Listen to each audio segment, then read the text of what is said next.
안녕하세요. 저는 올해로 결혼한 지 2년 된 가정주부입니다. 돈이 웬수라는 말을 들어는 봤지만 그게 제 이야기가 될 줄은 상상도 못했네요. 아무래도 돈 때문에 이 모든 사단이 시작되었으니 돈 이야기를 빼놓을 수가 없겠네요.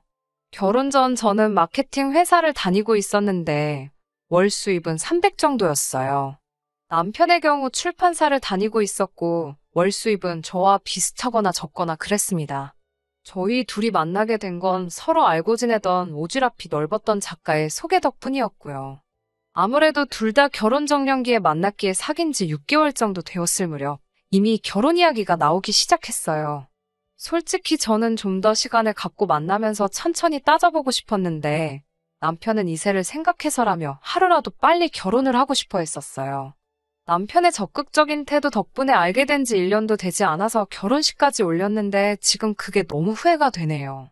결혼할 때 남편은 요즘은 다들 그렇게 한다며 반반 결혼식을 하자고 하더라고요. 솔직히 그때는 둘 다 벌이도 비슷하고 하니까 반반 결혼식이라는 게 솔깃하게 들렸습니다. 그래서 저도 좋다고 했고요. 딱 하나 반반할 수 없었던 게 바로 집이었습니다. 시부모님의 재산 상황이 남편이 알고 있는 것과는 많이 달랐거든요. 이미 빚도 많이 있으셨고 체납된 세금도 있으셔서 남편에게 어떤 도움도 주실 수 없는 상황이었습니다. 반면에 저희 친정에서는 하나뿐인 딸 결혼할 때를 위해서라며 오랫동안 들어놓으신 적금도 있었고 이미 노후도 준비되신 상황이라 제가 부탁만 하면 더 큰 도움도 주실 수 있는 상황이었어요. 그 사실을 알고 있던 남편은 반반 결혼을 외치면서도 집만큼은 저희 친정 도움을 받았으면 하는 눈치였습니다. 사실 저도 주변 사람들 눈도 신경 쓰이고 해서 집만큼은 그래도 어느 정도 번듯한 곳으로 가고 싶더라고요. 그래서 집만 빼고 나머지는 다 반반으로 하게 되었습니다. 친정 부모님은 대출을 좀 받더라도 아파트를 매매하라고 하셨는데 남편이 은근히 공동명의를 바라는 눈치더라고요. 대출은 같이 갚아나갈 거 아니냐면서요. 하지만 저희 친정 부모님이 이미 집값의 70% 가까이를 현금으로 내주시는데 고작 30% 대출금을 같이 갚는다는 이유로 공동명의를 해주는 건 말이 안 되지 않나요? 저는 남편에게 당장 공동명의는 안 된다고 했습니다. 그러자 남편은 저더러 후회하지 말라 했지만 그 말이 그런 뜻일 줄은 상상도 못했습니다. 친정 부모님이 집을 해주셨기 때문에 공동명의를 안 해주려고 한 건 아닙니다. 남편의 적극적인 구애 덕에 짧은 연애 후에 결혼을 하게 되었기 때문에 대부분 친정 부모님이 해주신 거나 마찬가지인 집을 시작부터 공동명의로 하고 싶지 않았을 뿐입니다. 그래도 30%가 대출이었기 때문에 얼마 안 되는 이자겠지만 그래도 같이 벌어서 같이 갚아나가는 금전적인 신뢰를 쌓고 대출 상환이 끝나는 시점에 공동명의로 돌려줄 계획이었어요. 그런데 남편은 신혼여행에서 돌아오자마자 폭탄 선언을 하더군요.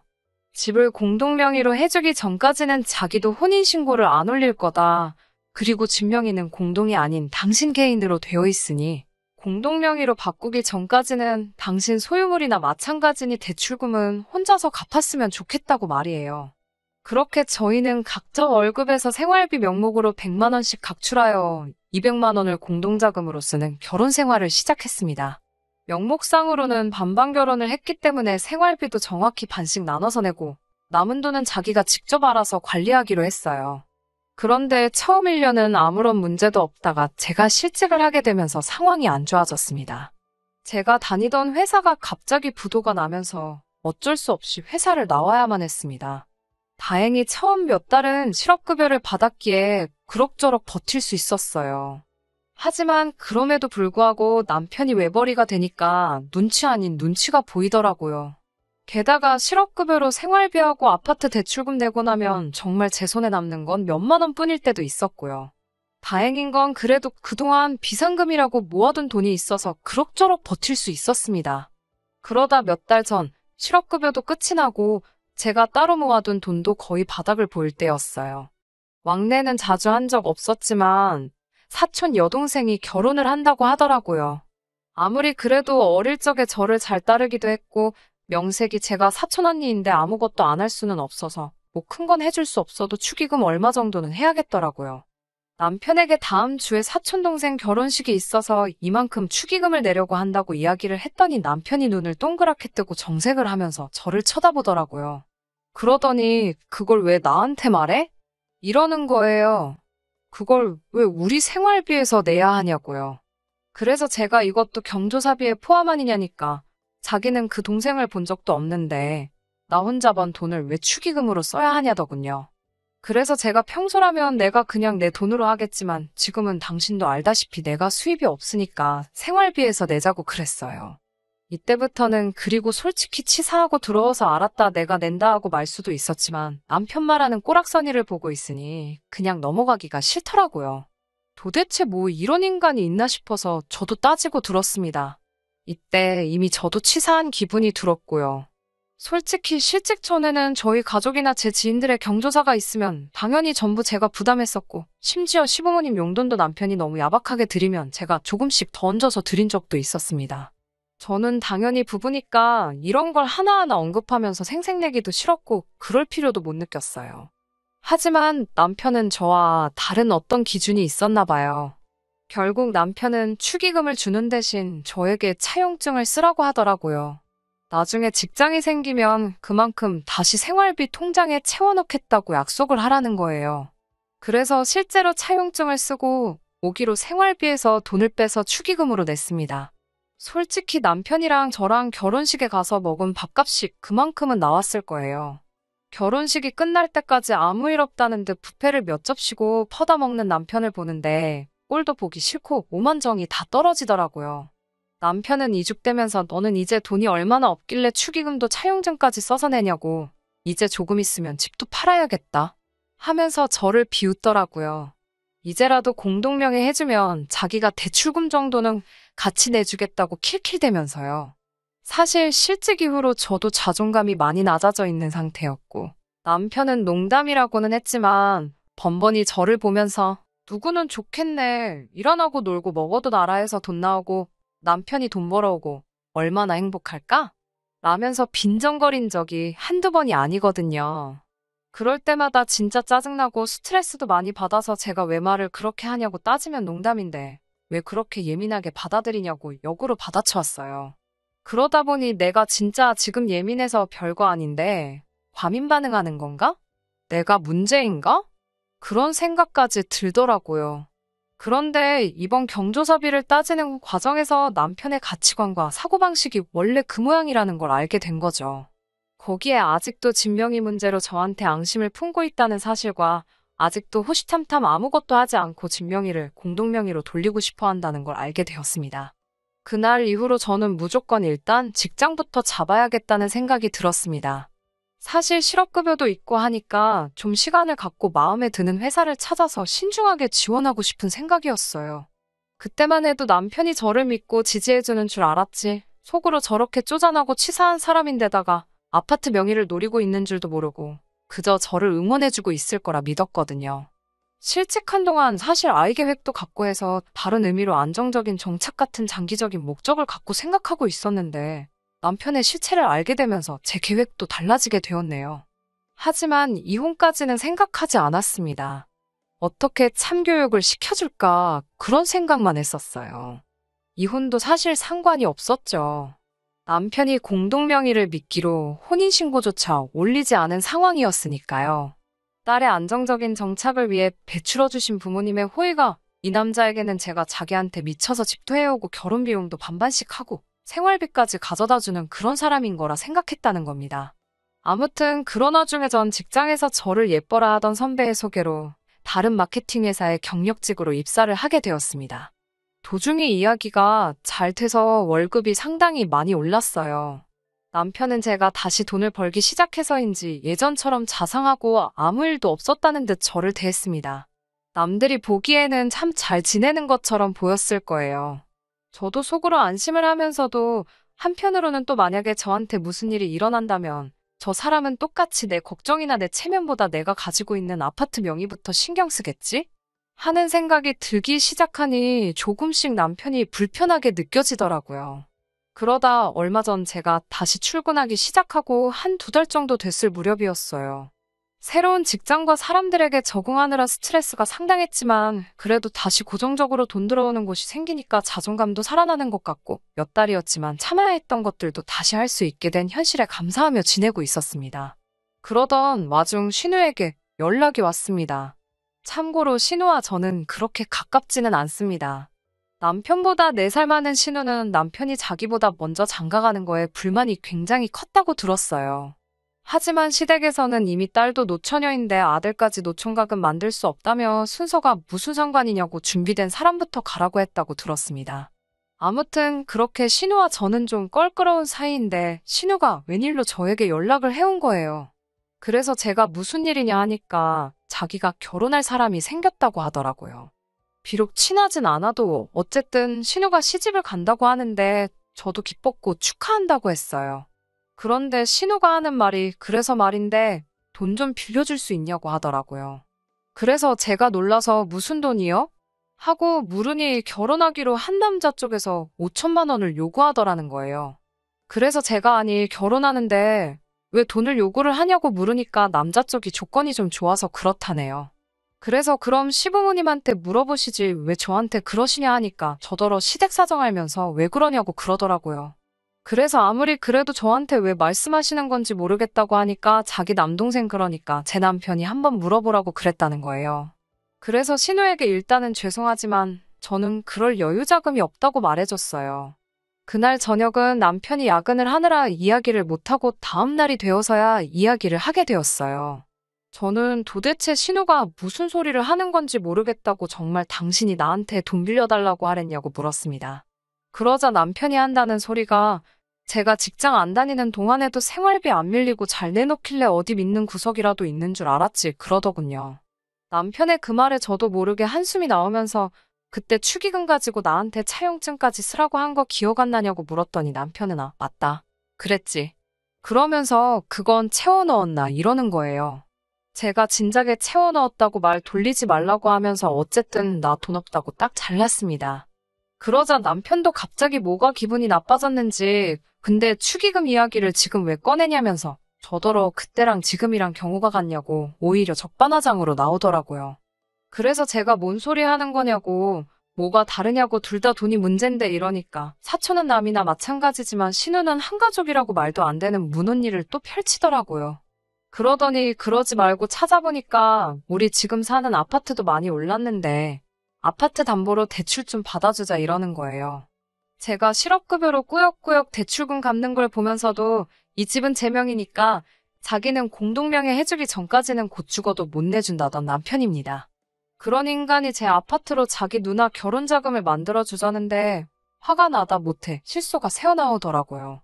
그러면서 저는 이혼만이 답이라는 확신을 얻게 되었습니다.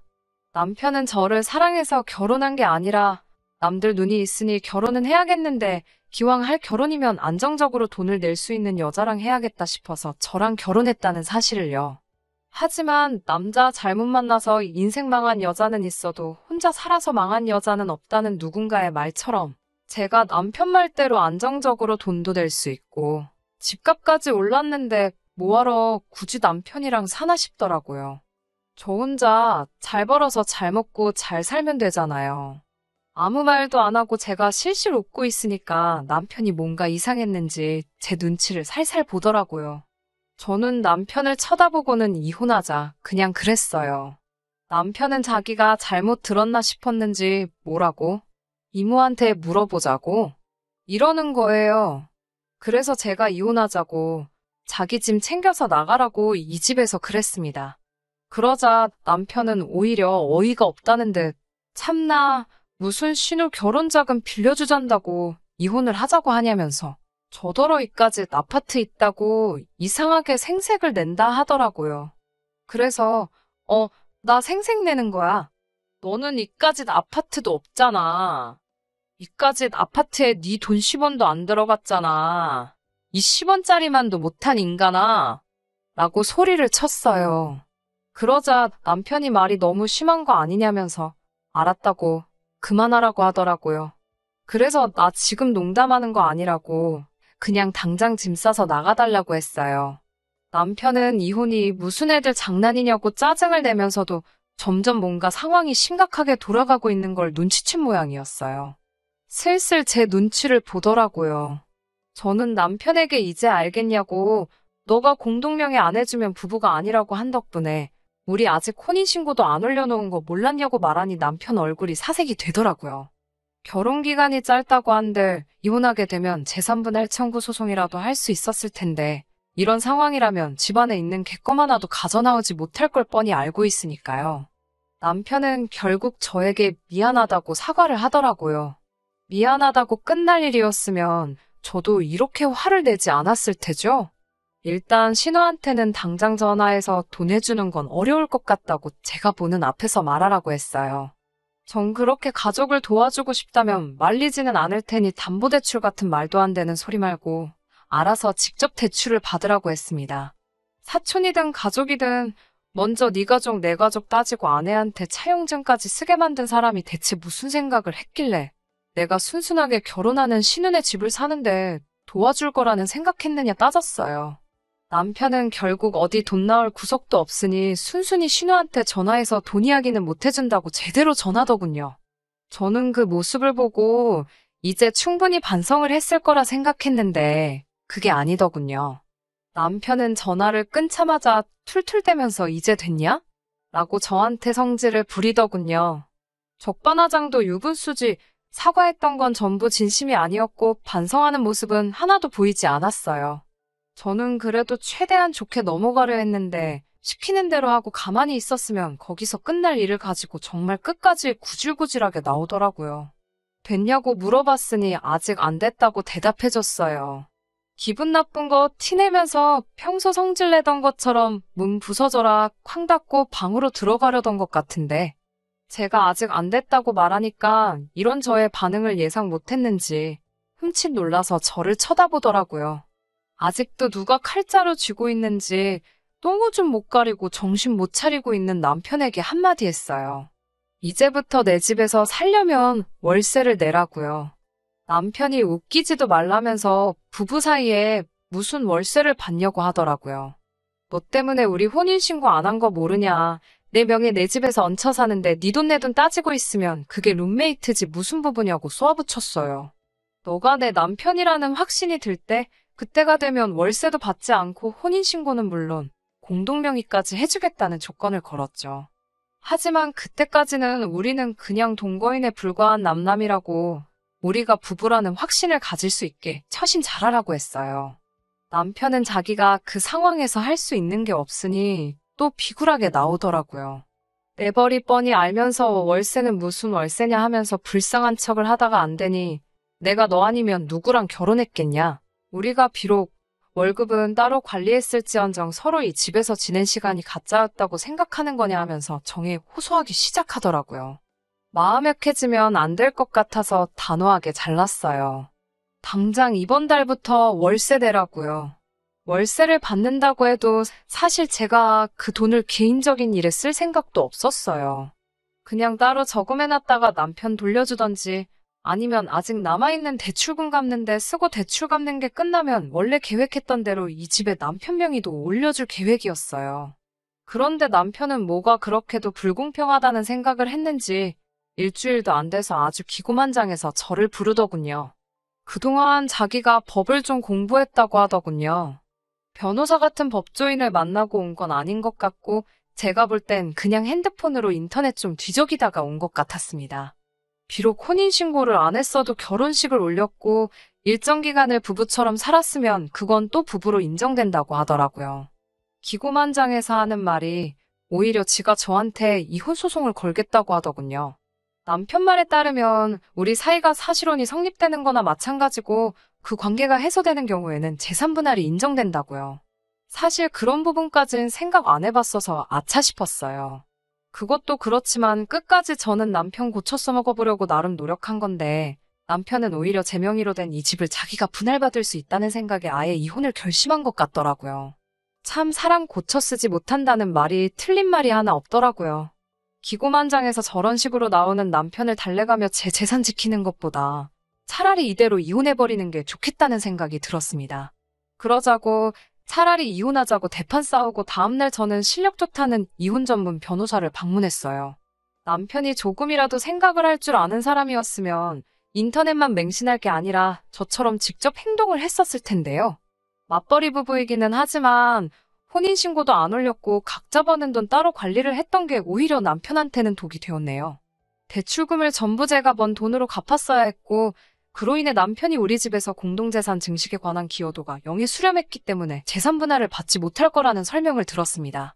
거기에 더불어 민법상 부부는 서로에 대해 부양과 협조의 의무가 있는데 제가 직장을 잃고도 남편은 저에게 생활비는커녕 자기 돈을 쓰려면 차용증까지 쓰게 했던 점으로 미뤄 재판상 이혼 사유에 해당해서 제가 위자료까지 청구할 수 있더라고요.